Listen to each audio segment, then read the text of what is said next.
Hola, ¿qué tal? ¿Cómo les va? Bienvenidos a un nuevo episodio de Playoffs TV. Hoy vamos a estar hablando de fútbol sala con Ronald Egosco, pero como siempre les digo, antes, suscríbase, activa la campanita y únase al play.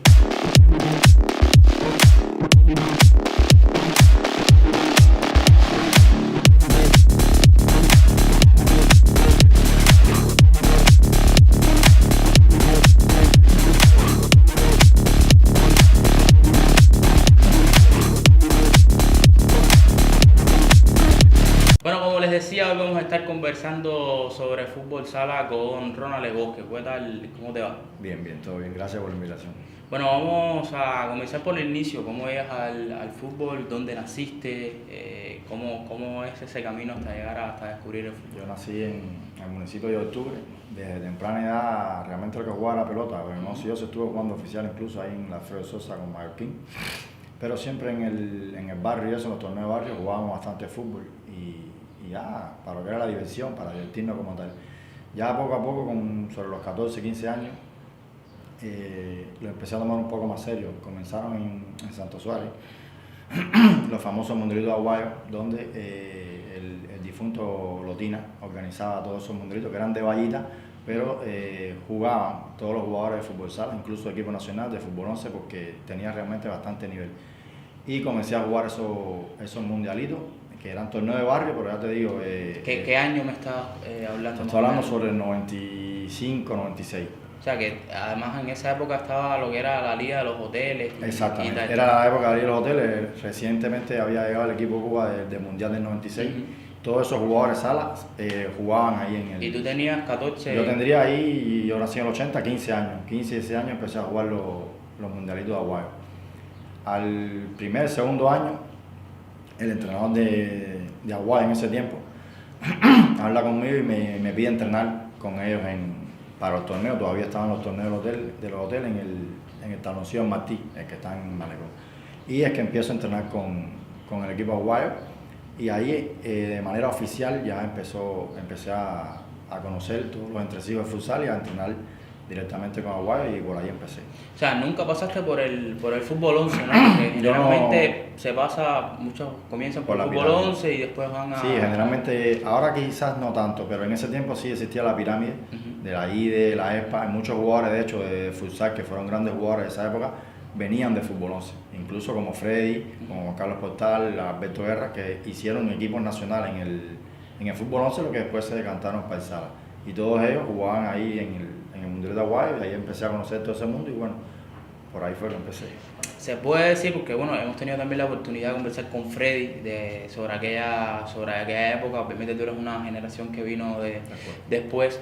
Y cuéntame un poco cómo fue esa práctica que iba hasta cierto punto naciendo en aquella época del fútbol sala, pero ya desde tu generación, ¿no? O sea, desde jugar en la calle y ir creciendo hasta llegar a los equipos nacionales, o sea, hacerlo una práctica más formal, por decirlo de alguna manera. Eso fue realmente toda una experiencia porque en mi caso yo salía de la calle, como te dije, no venía a la pirámide y de repente estar en un taloncillo y coincidir con todas esas grandes figuras que ya desde ese entonces futsal aquí era bien seguido por la afición. Quizás no tenía mucho conocimiento en televisión, en radio, en los canales oficiales, pero la afición sí, en todos los taloncillos que había torneos se llenaba. Y era una experiencia buena coincidir con todos esos grandes jugadores y por supuesto para aprender de ellos. Ya te digo, con Aguayo empecé a entrenar y en Aguayo en ese tiempo tenían fácil 4 o 5 jugadores que ya eran selección nacional y aprendes mucho de esas personas y te empiezas a meter en ese mundo de todo lo que es conocimiento, ¿no? Sobre todo la parte táctica y comienzas ahí con un nuevo camino en tu vida deportivamente hablando. Supongo que además de jugar en el transcurso tenías que hacer otras cosas, o sea, no solo era jugar, sino que supongo que estudiar y en algún momento también... En ese tiempo, ya te digo, cuando empecé los torneos de Martí, uno estudiaba. Lo que los entrenamientos se hacían en Santo Suárez por la tarde, 4 o 5 de la tarde, y no eran todos los días, no había una instalación oficial donde hubiera ese espacio, muchas veces se entrenaba en Cardona para hacer tipo cosas físicas y eso, no solo taloncillo. Y por ahí empecé poco a poco, se tenía que compartir bastante tiempo entre estudio, el trabajo y los entrenamientos en ese entonces. O sea, pero ¿tenías la sensación de, o sea, mientras jugabas y eras adolescente, de ser futsalista, digamos que de manera profesional, o pensabas que también tenías que buscar otras alternativas, ¿no? Al principio sí era como un hobby. Uno ya se sentía contento porque un entrenador te amó, te vio como que te quería insertar en ese mundo. Y lo veía como hobby. Ya al pasar de par de años, quizás 3 años, ya sí, yo en mi caso me veía con posibilidades de seguir superándome y sí lo empecé a tomar ya de manera más seria, ya no profesional porque, ¿sabes? No se pagaba ni nada, pero bueno, sí de manera más organizada, con entrenamiento cotidiano y los torneos que se hacían en ese momento, tomarlo de manera más profesional. El fútbol sala al final yo creo que ha sido una práctica un poco de la calle, ¿no? O sea, en el sentido de que yo creo que su desarrollo ha venido más por organizaciones, digamos, que de municipios, de un parque, que de una institución grande que haya hecho grandes trabajos, ¿no? ¿No te parece lo mismo? Al principio, de hecho, la época que yo no jugaba, a principios de 90, un poquito más, se jugaba, como tú decías, los torneos de los hoteles que eran patrocinados por empresas que estaban en Cuba y patrocinaban, ese fue el principio de la efervescencia de todo lo que es el futsal. Por ahí empezó, ya creo que fue más sobre el año 2000 que se empieza a jugar lo que se llama las provinciales, los campeonatos nacionales ya organizados por el INDE, organizado por la Federación de Fútbol, ¿no? Y es que se empieza un poco ellos a hacerlo de manera oficial, pero antes sí es cierto, eran organizados por por los activistas, como se le dice, sí. por activistas que lo organizaban y quedaban bastante buenos. La que Chocolate siempre estuvo llena, un poco más para atrás, el Martí y otros tabloncillos que en esa época jugaban y tenían incluso creo 2 torneos de verano e invierno, le decían. Casi se metían el año entero. Había muchísima masividad. Y había muchísima masividad y eso dado también por muchos jugadores de fútbol 11 conocidos en La Habana, que eran de equipo nacional y se integraban a jugar ahí y los aficionados lo seguían porque eran figuras conocidas en ese tiempo en el mundo futbolístico. ¿Cuándo llegas a los campeonatos nacionales? El primero mío fue 2002, fue mi primer campeonato nacional, que lo jugué con Industrial y quedamos campeón, que en la final fue la primera vez no, fue 2003 el campeonato. Ya se había hecho a modo como el INDER, ¿no? Y La Habana en ese tiempo tenía prácticamente un Dream Team. Casi todos los jugadores venían del Mundial y eran jugadores del equipo nacional. Industrial también tenía muy buen equipo y bueno, que hayamos quedado campeón en ese año fue un mérito y un logro, sacrificio que llevábamos entrenando y por supuesto una alegría tremenda para los nuevos jugadores. ¿Por qué el desarrollo en La Habana tan grande, por decirlo de alguna manera, y que no se haya producido tanto en otras provincias? O sea, ¿por qué La Habana tiene, digamos que en el equipo nacional, un 70-80% de los futbolistas? ¿Por qué? El futsal empezó en La Habana, desde el 90 y pico que empezó, de hecho en el 96, los 12 jugadores de la selección fueron jugadores de La Habana. Ya para el año 2000 fue que se integraron, creo que fueron 3 jugadores que lograron hacer el grado para la selección. De ahí hacia acá ya ha venido una masificación para todas las provincias y ya hoy realmente más o menos 50%, 60%, más o menos como tú decías, son jugadores de La Habana, pero ya se han ido integrando muchos jugadores de provincia que han cogido bastante nivel, producto de la masificación ya del INDE y la federación que ha logrado insertar el futsal en el resto de las provincias. Sí. En el tema ya un poco de logística y eso, en esos inicios costaba mucho los zapatos, las pelotas. Sí, siempre ha sido complicado, realmente provinciales y... salía casi prácticamente personal. Cuando tú estás en el equipo nacional es que ya la comisión te da cierta atención porque estás internado, porque ya te estás preparando para un torneo internacional. Pero en ese tiempo lo que era los hoteles, por supuesto, cada cual se lo costeaba como pudiera. Y en el caso de las provinciales igual y campeonato nacional también. Ya cuando estás en el equipo nacional es un poco diferente, ya estás en la federación, estás en el Marrero internado, donde sea, donde estés haciendo la preparación y ya sí se te da otra atención. ¿A ustedes o sea, el salario, la nómina y tal, es por ser jugador de fútbol sala o o por otras vías. No, el futsal no te paga. A día Es de hoy recreativo es todavía. recreativo. Todavía el INDE lo tiene como deporte de recreación, a pesar de, como he Bueno, sabido, son 5 mundiales. 5 de 6 posibles que Sí. ha ido, ¿no? A pesar de esos logros, el INDE todavía el futsal lo tiene como deporte de recreación, entonces tú no puedes cobrar un salario, ni incluso siendo el equipo nacional, porque no estás presupuestado por el INDE, como es el fútbol 11, ¿no? Y entonces, bueno, hasta ahora es así. Cuando ya me imagino que cuando se haga oficial el trámite que haya que hacer, no sé, que sea presupuestado, ya me imagino que los atletas que estén en el equipo nacional sí reciban un salario por lo deportivo. Hoy es que el trabajo extra que tenga cada cual. O sea, no percibe salario. ustedes tienen que además tener su propio ingreso, ¿no? Sí, claro, exactamente. Claro, casi por amor, ¿no? Casi por amor. Hoy, a día de hoy, bueno, yo me retiré de 2017, pero sigo más o menos empapado de algunos temitas. Hoy ningún futsalista recibe salario oficial ni de la federación ni del INDE. Y claro, eso muchas veces atenta en que algunos sigan o no, o llegado el momento no tengan el mejor... exactamente, la mejor... Muchas veces tienes que dejar problemas familiares, Claro. ¿no? Para dedicarte a eso. Cuando estás entrenando en los nacionales, en los campeonatos nacionales, no tanto, porque el campeonato nacional es corto. Apenas duraba 5 juegos. Ahora empezó esta semana el campeonato nacional, que cambiaron el calendario y es muy bueno, va a durar varios meses. Es partido de ida y vuelta y eso es muy bueno para los jugadores. Pero también es una pega porque tienes que entrenar toda la semana. Y es tiempo que dejas de estar con tu familia, tiempo que si no tienes una entrada económica o algo te choca porque, como tú dices, hoy por hoy en la práctica es por amor. ¿Cuándo llegas al equipo nacional? Al equipo nacional la preselección es 2004, después ya el futsal en ese tiempo es casi que por ciclo, cada 4 años para prepararse para los torneos para el premundial. Vino la época esa de los campeonatos nacionales y ya en el 2004, creo que fue por enero, convocan a la preselección para entrenar para ese premundial. Y bueno, y me convocaron a mí y ahí fue que empecé ya a vincularme con lo que es la selección nacional. ¿Cómo te sentiste? ¿Cómo viviste esa convocatoria? No, qué decirte, tremenda emoción. Yo tendría 23 años cuando lo convocaron. Ahora cualquier muchachito, ¿no? Con 20 años puede estar y no lo ven como algo tan grande, pero en ese tiempo con la cantidad de jugadores que habían, que de tremendo nivel, 24 años era prácticamente un niño para haberme envuelto entre todas esas figuras entrenando, ¿no? Como te decía, Freddy, Papi, Cabó, muchos jugadores que eran los que dominaban la élite en ese momento y era un privilegio estar con ellos realmente. ¿Cómo es ese proceso? ¿Cómo es que se llega a un mundial? ¿Cómo se vive todo ese trayecto? Es un proceso bien bonito. Tienes que ir a un premundial. Sí. El premundial generalmente, los países más aquí de la CONCACAF, Guatemala y Costa Rica son por supuesto los más fuertes y casi siempre se hacen eso, son las sedes.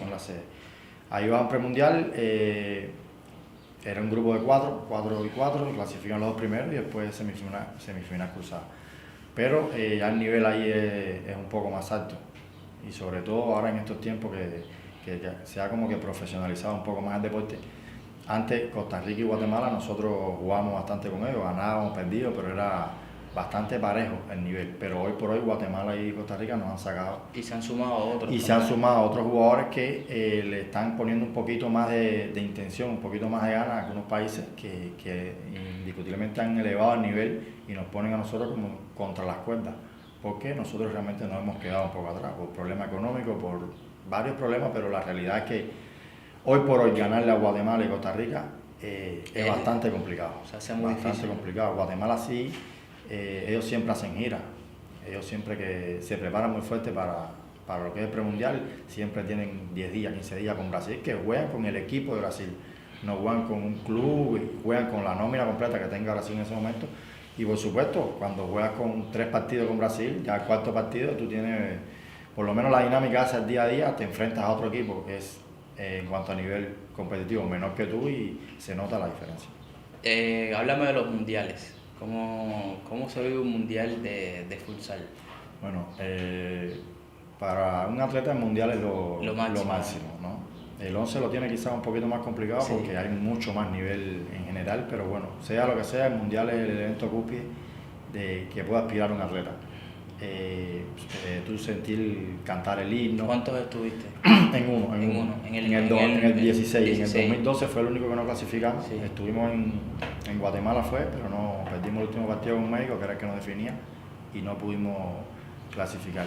Pero el mundial es eso, es como que fruto de todo un sacrificio tuyo en varios años y que es realmente un privilegio representar a tu país. Bueno, ya tú llegas al mundial con una edad, sí, ¿no? ya eres bastante viejo. Ya. O sea, tú llegas veterano, e incluso en ese mundial está Diego, que iba con 17 años, 17. O sea, que había una diferencia. En ese mundial realmente fuimos el equipo, ya en el mundial es otra historia. Sí. El mundial tiene un nivel muy elevado que es bastante complicado ganar un partido. Tan siquiera, depende del grupo que caiga, pero generalmente. Bueno, Cuba ha ganado solamente un partido. A Isla Salomón.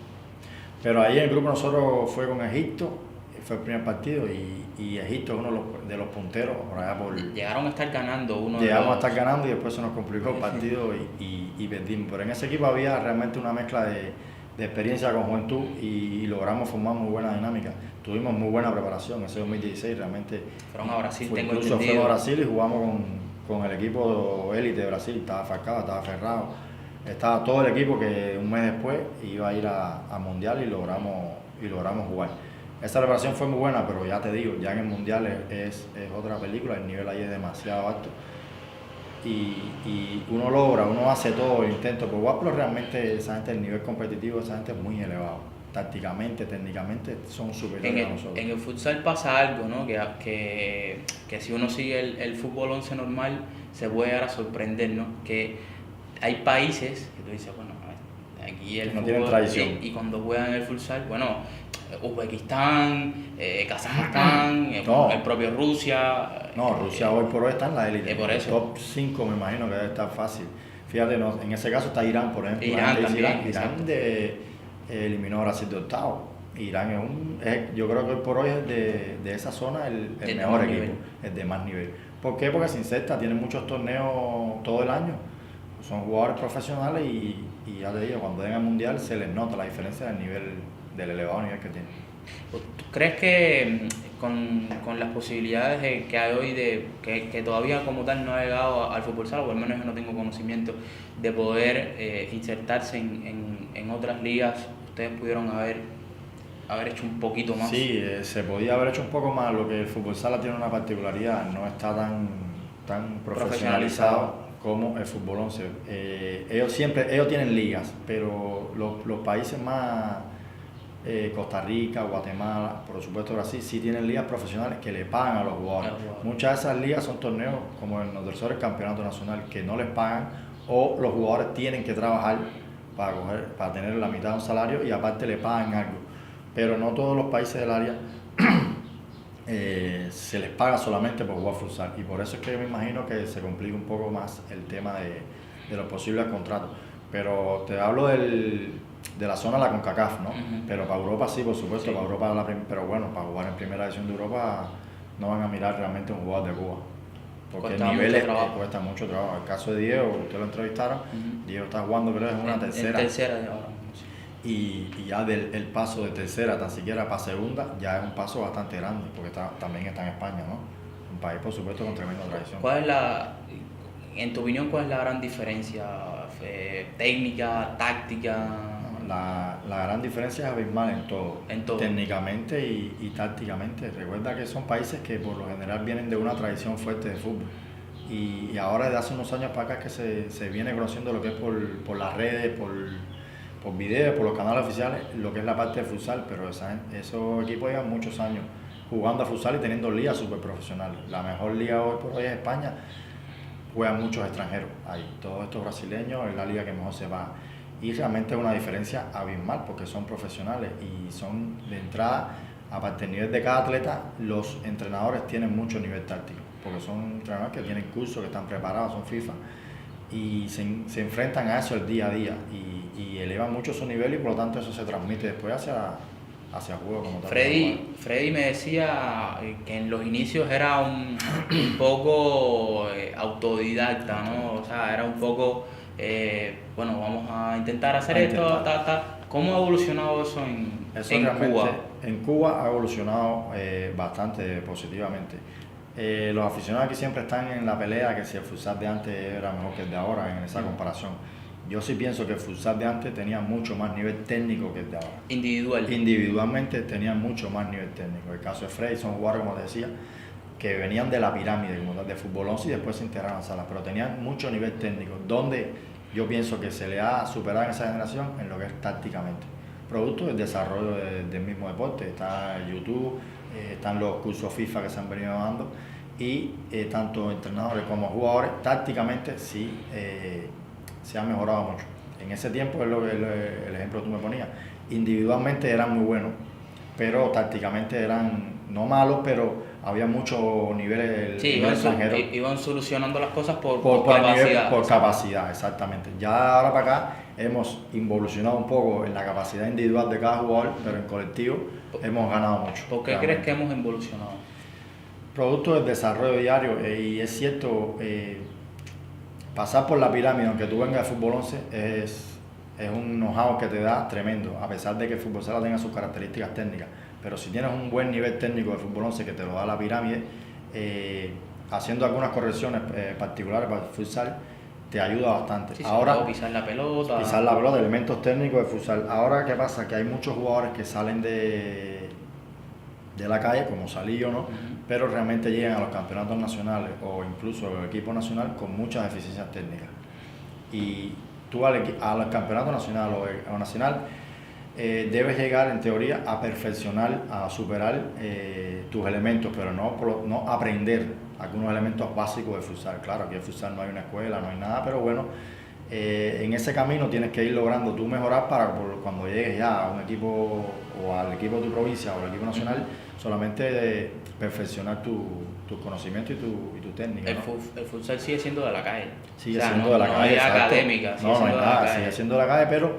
Incluso te pregunto, porque tengo esa sensación, los equipos, por ejemplo, que están en el campeonato nacional, muchos son de la calle, o para no decir todos son de la calle. Sí, exacto. Ya hoy por hoy, como se han insertado muchos jugadores jóvenes, de 10 y pico, 20 años, vienen por supuesto de la calle. Algunos han jugado, han tenido experiencia en fútbol 11, pero realmente han sido pocos.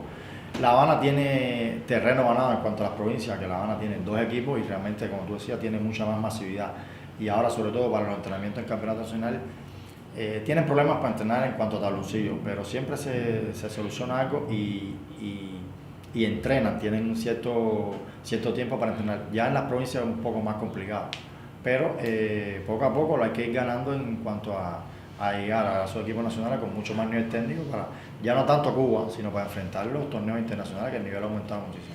Yo tengo la percepción, y siempre que tengo la oportunidad de hablar con alguien de fútbol sala, se lo digo, que a mí me parece que no se le ha puesto los reflectores suficientes, en el sentido de que es un deporte que aquí Chocolate, por ejemplo, se jugaban campeonatos provinciales juveniles. Sí, y se llenaban. ¿Sí? No, pero lo más impresionante es que se llenaban. Claro. Y entonces yo creo que se ha perdido la oportunidad, ¿no?, de un deporte que llama tanto la atención y que gusta tanto, de darle ese empujón. ¿A ti te parece también? Sí, realmente por parte de las instituciones no ha tenido todo el apoyo ni logístico ni económico. Es como tú dices, el futsal se ha ganado por derecho propio, que lo ayuden un poquito más. Ya te digo, cuando se está en el equipo nacional es que tú ves un poco de ese apoyo, ¿no? Porque ya estás internado, estás preparándote para un torneo en específico. Pero en lo que es la base, realmente hay mucha escasez de balones, sobre todo un tabloncillo. Yo sé que hay problemas económicos, no de ahora, de hace tiempo, pero creo que se debe lograr, por lo menos que el futsal tenga su tabloncillo propio, alguna instalación propia. La Aquí Chocolate, todo el mundo decía que era la casa de futsal, pero realmente ahí se practican todos los deportes. Ahí lo mismo hay bolseo, que hay lucha, deporte que hay. Y eso que la administración de ahí siempre fue muy fan de futsal. Y siempre tenía espacio y siempre logramos tener un espacio.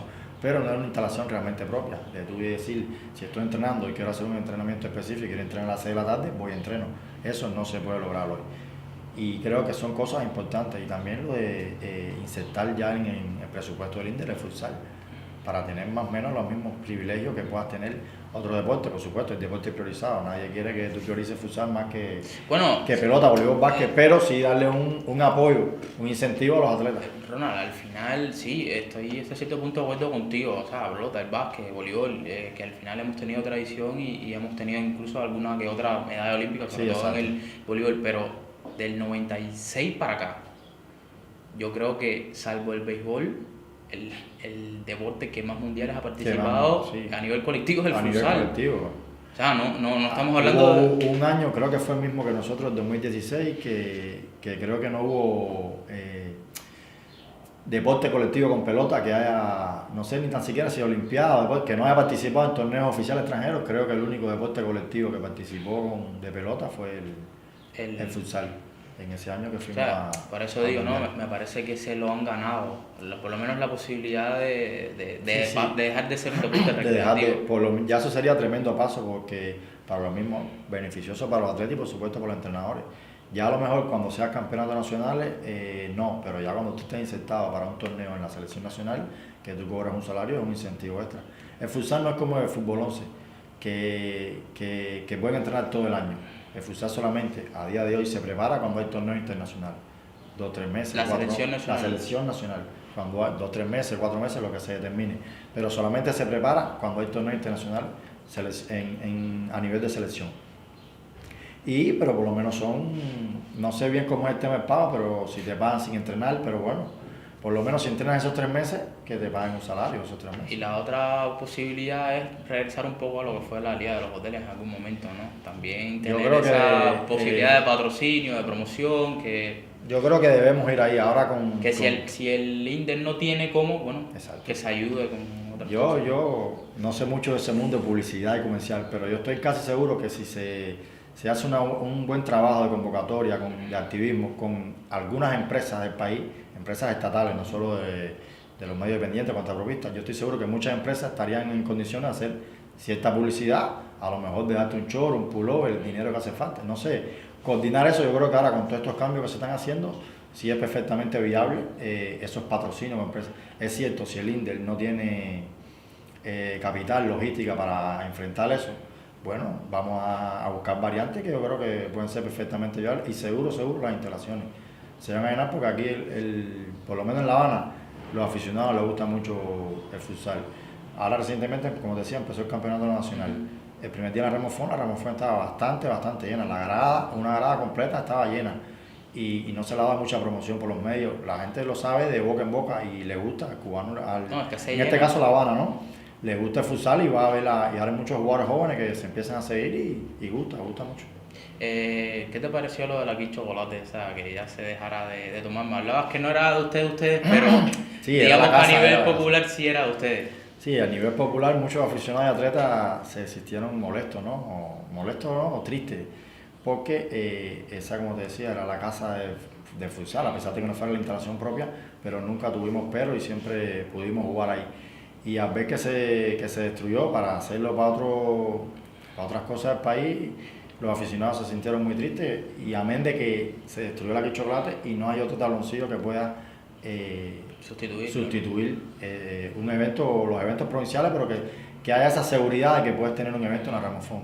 Ahora mira, en el campeonato nacional, la Ramón Fon está súper reparada y está súper bien, e incluso tienen pizarra, y esas son cosas que se pueden lograr. Lo que hay que buscar la manera de organizarlo lo mejor posible para no dejar seguir que el futsal siga cayendo, yendo más hacia atrás, ¿no? En cuanto a nivel competitivo. Me dice que... Sí, ya cuando regresamos del Mundial, ya tenía 36 años, podía seguir jugando, me sentía bien, pero en el otro año fue que decidí jugar la última provincial con de octubre, que quedamos campeón, y ya en ese tiempo ya mi esposa se embarazó y ya era un poco complicado, ¿no? Y ya es una hora que es mejor como que retirarse a tiempo, que no... Realmente podía seguir jugando, pero bueno, decidimos ya dedicarme a los otros menesteres familiares, sí, y ya seguir aficionado y seguir siguiendo, porque lo sigo. Supongo que en la casa te tuvieron que ayudar mucho, ¿no? Sí, hubo ahí sus problemitas personales, pero bueno, salimos adelante. Bueno, mal, ¿qué estás haciendo ahora? No, ahora yo siempre he trabajado, trabajo informático y iba alternando mi trabajo Pero con estudiaste... el fútbol técnico en la escuela en- de Boyero cuando era electrónica e informática. Y nada, podía entrenar porque en ese tiempo, por ley, te dan como una licencia deportiva Ujú. y entrenas 2 meses, 3 meses, el tiempo que sea, y mediante licencia deportiva podía alternar entre el trabajo y el fútbol. Pero sigues jugando, ¿no? Sí, sigo jugando todos los torneos de barrio ahí, porque me gusta. De hecho, ahora estoy jugando en el torneo que organiza en Ciudad Libertad, que es un torneo que está súper bien Sí, organizado. muy bueno. Y ahí estamos jugando los fines de semana y nos Va mantenemos. mucha gente, por cierto. Va mucha gente y tienen Fui- dos hasta 3 divisiones. Fui a la final y está muy bien Y está organizado. muy organizado. Ahora incluso empezó Hay un empezó la femenino, creo, modalidad de también. fútbol femenino, que eso es muy bueno, para ir insertando poco a poco en el deporte el tema de femenino. Ahora mismo, como está en el 11 que se jugó hace poco en la Polar, la eliminatoria que está jugando es femenino, eso es bueno. Nunca pensar en entrenar ni nada, ¿no? No, yo en las provinciales estoy entrenando al equipo de octubre, pero es más bien por algo interno de nosotros, porque no había un entrenador fijo y ellos querían, y ahí realmente lo que aporto es mi experiencia como futbolista, pero realmente no tengo dote No tienes de dote. entrenador, ni vocación, ni esos conocimientos tácticos que hacen falta. Pero lo que puedo aportar es mi experiencia y los muchachos me lo agradecen. No, yo a toda tu generación, ¿no? Isben, tú, a mí me parece que hay un reconocimiento bastante especial. ¿Cómo ustedes lo viven? ¿Cómo tú lo vives en particular, no? O sea, porque yo sé que dentro del mundo del futsal a ustedes como que se les tiene en un pedestal, ¿no? También a las generaciones anteriores, pero bueno, Sí. hablando de ustedes No, yo en particular. realmente lo veo bien y estoy muy alegre por eso. La afición todavía te conoce un poco, ¿no? Yo siempre estoy en todos los torneos y eso, y siempre quieren hablar contigo, quieren jugar contigo, usan broma, que uno está mayor, que ya no, ese tipo de cosas, pero siempre me mantengo, porque ya te digo, me gusta el fútbol y para jugarlo, y siempre estoy en los torneos de barrio, donde puedo insertarme, ahí estoy yo y compartiendo experiencia con los jóvenes, pero sí, es cierto que nos tienen cierto amor Sí. por esa generación. En el caso mío, yo empecé con la generación dorada, por decirlo, de Sí. joven, y bueno, y seguí, ¿no? Hasta esta nueva generación que empieza ahora, como tú decías, con Isben, con Joné, y con muchos jugadores que sentaron cátedra, cada cual como que en su época. Pero bueno, somos reconocidos, por suerte. Es una familia, yo creo que la de Fútbol Sala muy, muy unida y muy que empuja mucho. Sí, a sí, cierto punto. realmente, y nos mantenemos, ya te digo, ya después estando en el caso de la selección nacional, en el caso, como tú decías, de Isben y Freddy, fueron atletas que compartieron conmigo, y ya Freddy por retiro y Isben por la lesión que tuvo en la rodilla. Sí, porque no pudo estar en el último mundial. Estuvieron como entrenadores. Como entrenadores. Y siguieron sus estudios, ¿no? Ellos tienen doctorado, maestría, siguieron, y entonces si son entrenadores, y pude compartir con ellos, entrenadores, eran Isben preparado físico y Freddy era el segundo entrenador de la selección nacional, seguimos compartiendo. ¿Podemos tener esperanza de volver al mundial? ¿Crees que hay alguna posibilidad real en los próximos años? Esperanza tenemos, pero posibilidades están realmente bastante complicadas, producto de lo que te explicaba, y nosotros realmente hemos involucionado bastante a nivel, solamente estoy hablando a nivel CONCACAF, que es donde podemos eliminarlo. Esperanza siempre tenemos, y si hacemos buena preparación, todavía falta un poquito para el próximo mundial, creo que podemos intentarlo, pero hay que trabajar bastante, sobre todo con los muchachos jóvenes, porque te encuentras algunos muchachos que técnicamente tienen habilidades, pero tácticamente realmente no cumplen los estándares, por así decirlo, de un torneo. Y ahora se hace un poquito más complicado, porque antes ibas al premundial directo, ahora hicieron un torneo, el torneo del Caribe, que tienes que ganar el torneo del Caribe para ir al premundial. Incluso estando en el premundial han ampliado los grupos. Por lo tanto, lo bueno que tienes es que tienes más juegos, tienes cierta posibilidad más de perder y todavía lograr tus puntos. Pero también tienes lo malo que hay otro equipo que si van muy bien preparados puedes perder. No creo que se pueda decir que no vamos a clasificar, pero complicado sí es, bastante complicado sí es para poder llegar al mundial que viene. ¿Te quedó algo por hacer? No, en el deporte realmente no, tengo algunas penas, pero bueno, por suerte son más alegrías. Pude lograr varios campeonatos nacionales, pude integrar el equipo para ir al mundial, que es el logro de cualquier atleta, ¿no? En el torneo máximo, en este caso de fútbol, y me siento bastante satisfecho con todo lo logrado. Bueno, nada, nada, Ronald, muchísimas gracias por pasarte por acá y que, bueno, sigas aportando desde ahí, desde tu experiencia, desde jugando en torneitos para también ayudar. Así que nada, muchísimas gracias y como siempre les digo, si les gustó la entrevista, búscala también en vía texto en nuestra página web playoffmagazine.com y antes de terminar, como siempre les digo, suscríbase, activa la campanita y únase al play.